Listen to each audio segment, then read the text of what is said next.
고무다의 자택 주위에는 출입 금지라는 팻말이 붙은 밧줄과 함께 수많은 경찰관으로 북적거렸다. 조금 전까지는 감식계가 잠시도 쉬지 않고 끊임없이 플래시를 터뜨렸지만 이미 사진 촬영이 끝났는지 지금은 교토 폴리스라고 적힌 기동복에 모자를 눌러 쓴 뚱뚱한 경관이 어슬렁거리며 플라스틱 사다리를 올라가는 참이었다.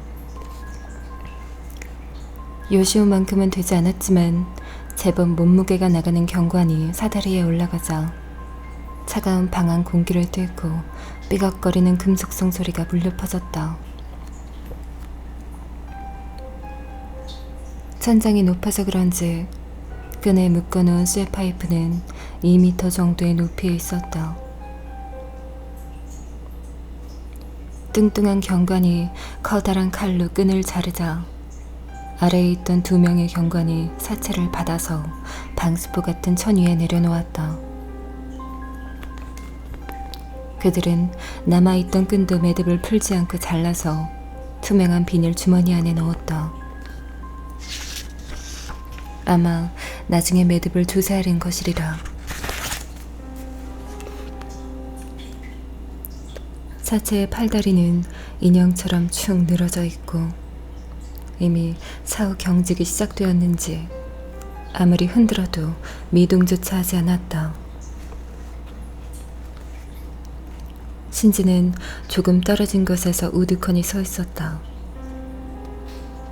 마치 영화나 연극의 한 장면 같아서 실제로 일어난 일이라고는 믿어지지 않았다.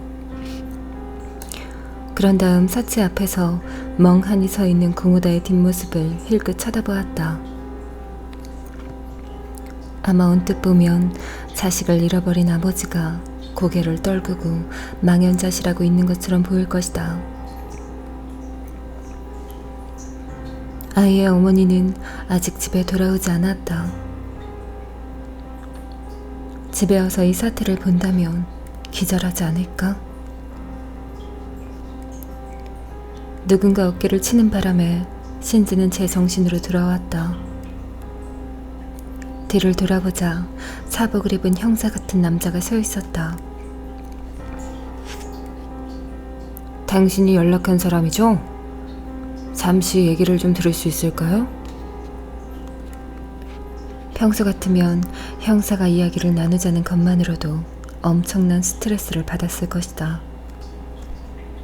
그러나 지금의 신지에게는 형사의 말이 자신을 구해주는 구원의 목소리처럼 들려왔다.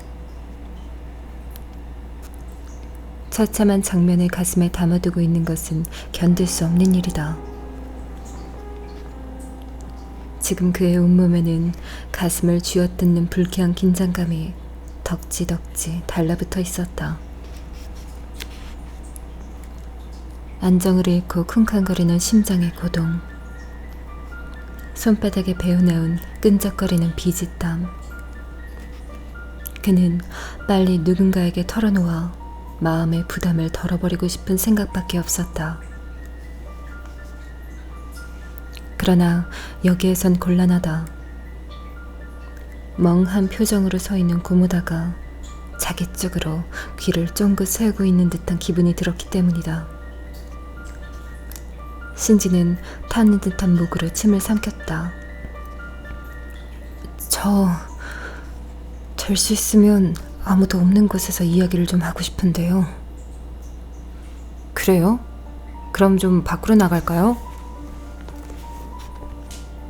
형사는 신지의 말을 별로 뜻밖이라고 받아들이지 않고 앞장을 섰다.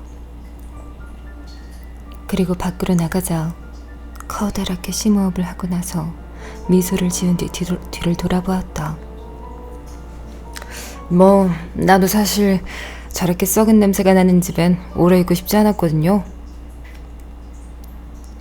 형사는 순찰자 뒷좌석을 열고 신지를 안으로 들여보낸 다음 나란히 앉았다.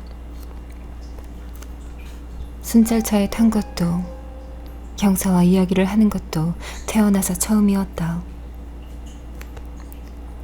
막상 순찰차에 올랐더니 일반 자동차와 별로 다르지 않았다. 그때 갑자기 예전에 들은 순찰차의 문은 자기 마음대로 열 수 없다는 말이 떠올랐다. 형사가 풀어주지 않으면 밖으로 나갈 수 없다고 생각하니 이상한 압박이 가슴을 내리 누르는 것 같았다. 그는 수첩을 꺼낸 형사를 새삼스럽게 쳐다보았다. 30대 중반이나 됐을까?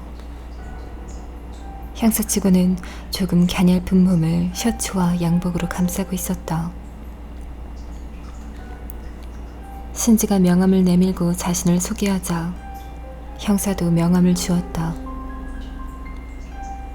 명함에는 교토경찰서 수사 1과 마스이 기요시라고 되어 있었다. 관할 파출소가 아니라 본서의 형사로. 더구나 수사 1과는 살인 같은 흉악한 범죄를 담당하는 부서이다. 경찰에서는 처음부터 사건성이 있다고 보는 것이 아닐까? 그는 갑자기 든든한 아군을 얻은 듯한 기분이 들었다. 기요시는 신지가 건네준 명함을 뚫어지게 쳐다보면서 입을 열었다.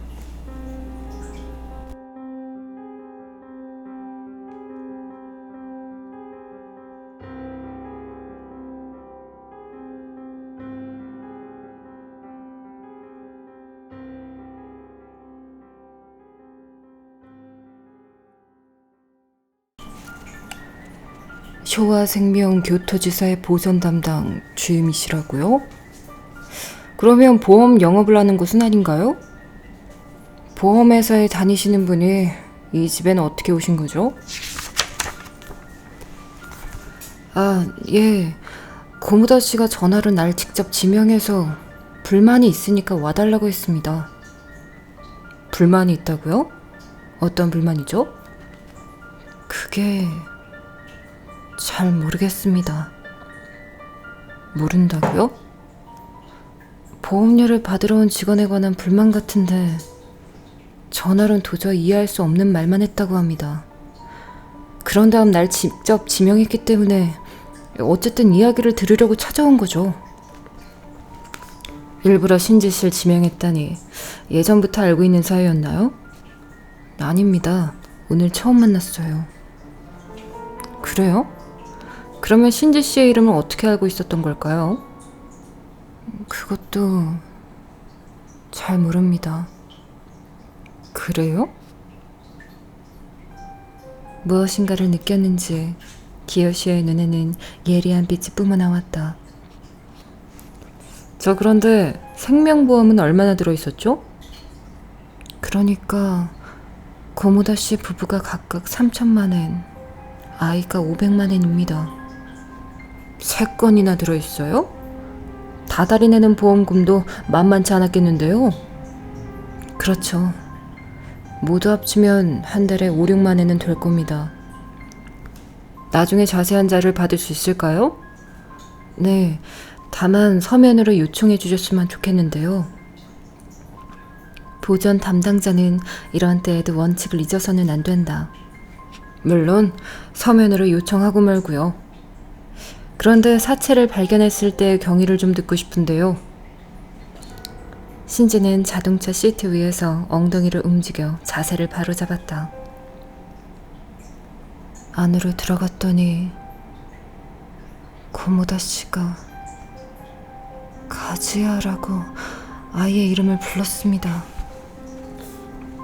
그런데 아무런 대답이 없자 나에게 아이의 방문을 열어달라고 했어요.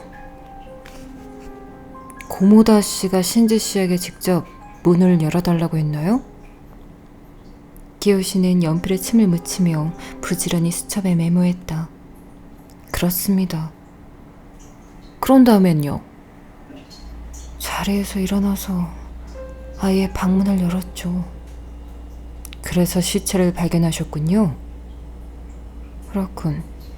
그래요. 신지는 크게 숨을 들이쉰 다음 머뭇거리며 말을 꺼냈다. 그때 상황이 말이죠.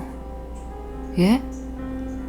그때 고무다 씨의 모습을 말씀드리는 편이 좋을 것 같아서요. 기요시의 눈에서 번쩍 빛이 나오는 것 같았다. 말씀하세요. 무엇이든지 좋습니다. 신지는 두 손에 배어난 땀을 신경질적으로 바지에 닦았다. 처음엔 사제의 정신을 빼앗기는 바람에 고무다 씨를 쳐다볼 여유가 없었습니다. 그런데 어느 순간 고무다 씨가 내 옆에 서 있더군요. 그래서요? 문득 고무다 씨를 쳐다보았습니다. 무슨 말을 하려고 한 것이죠. 무슨 말인지는 잊어버렸지만요. 그 순간 고무다 씨가 나를 보고 있다는 걸 깨달았습니다. 신지 씨를 보았다고요? 무슨 뜻이죠? 기요시의 눈빛이 한층 더 날카로워진 것 같았다. 자식의 시체를 보지 않고 나를 쳐다보는 것이었습니다. 이런 말을 해도 좋을지 모르겠지만 자식의 시체보다도 내 반응에 신경 쓰고 있다는 느낌을 받았습니다. 신지는 자기의 말의 무게를 곱씹어 보았다. 그는 지금 고무다를 살인 혐의로 고발하는 것이나 마찬가지이다. 잠시 침묵을 지키다가 입을 연 기요시의 목소리에서는 싸늘한 긴장이 묻어나왔다. 분명합니까? 혹시 착각일 수도 있지 않습니까? 아닙니다. 분명합니다. 신지 씨가 고무다 씨를 쳐다보았을 때 우연히 고무다 씨도 신지 씨를 쳐다보았을 수도 있지 않습니까? 아닙니다. 그 전부터 계속 나를 관찰했다는 느낌을 받았습니다. 어떻게 알았죠? 눈이 마주친 순간 고무다 씨가 시선을 피했으니까요.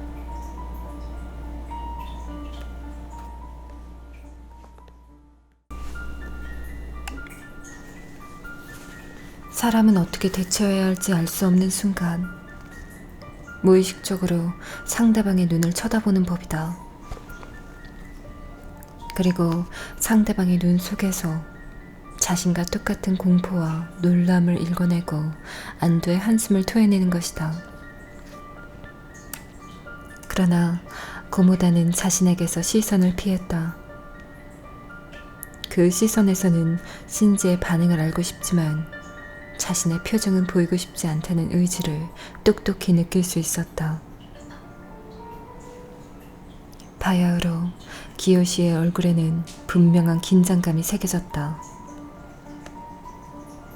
언젠가 형사들은 보통 물증보다는 심증에 무게를 둔다는 말을 들은 적이 있다. 지레 짐작해서 범인으로 무는 것은 위험한 일이기는 하지만 의외로 첫인상은 빗나가지 않는다는 것이다. 신지는 마음 깊은 곳에서 안도의 한숨을 내쉬었다. 어쨌든 자신은 책임을 다했다. 경찰 기구라는 조직의 버튼을 누른 지금 기계가 작동하기만 기다리면 된다. 그리고 모든 것은 머지않아 표면으로 드러날 것이다. 교토 경찰서에 가서 다시 처음부터 이야기를 하고 조서까지 작성한 다음 회사를 돌아갔을 때 거무스름한 어둠이 내려앉아 있었다. 힘들었지? 사무실에 들어서자마자 따분한 듯이 책상에 앉아있던 요시오가 말을 걸었다. 여느 때와 다름없는 밝은 목소리에 어두운 마음이 날아가는 것 같았다. 경찰서에서 전화로 상황을 전달했을 때에도 요시오의 목소리는 냉정하고 침착하기 그지없었다. 그러나 갑작스러운 사건으로 고민을 거듭했는지 얼굴에는 짙은 그늘이 배어 있었다. 늦어서 죄송합니다. 부장님은요? 제1회의실에서 우즈마사의 영업소장을 불러 조금 전부터 영업부장님과 함께 얘기를 하고 있어. 지금 즉시 갈 수 있나? 전 고모다 가즈의 사망 통지는요? 벌써 입력했어. 자신의 책상에 깨끗하게 정리되어 있는 것을 보면 서류를 작성하는 것까지 모두 요시오가 대신 해준 것이다. 두 사람은 메모지와 서류를 들고 계단을 내려가서 한층 아래에 있는 회의실로 달려갔다. 수고했네. 어땠나? 기타니 총무부장의 깊은 주름이 새겨진 얼굴을 들었다.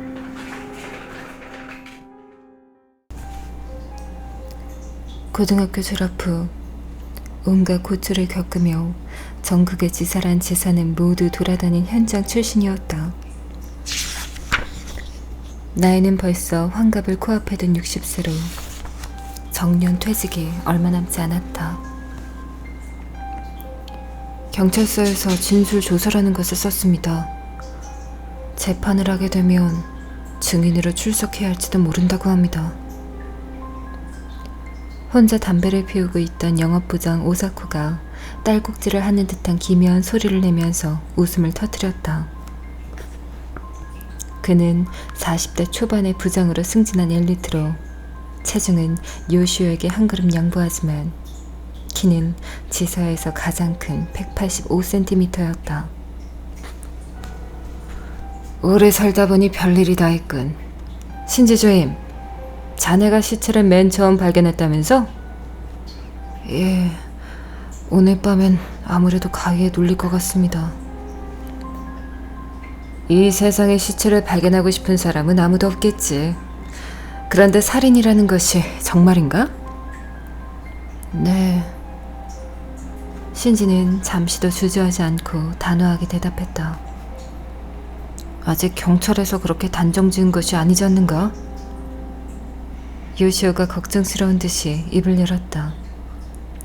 아직 섣불리 판단할 때가 아니라고 생각하는 것이리라. 아무리 생각해도 살인이 확실합니다. 오사쿠가 다시 거대한 몸집을 흔들며 회의실이 떠나가라 웃음을 터뜨렸다.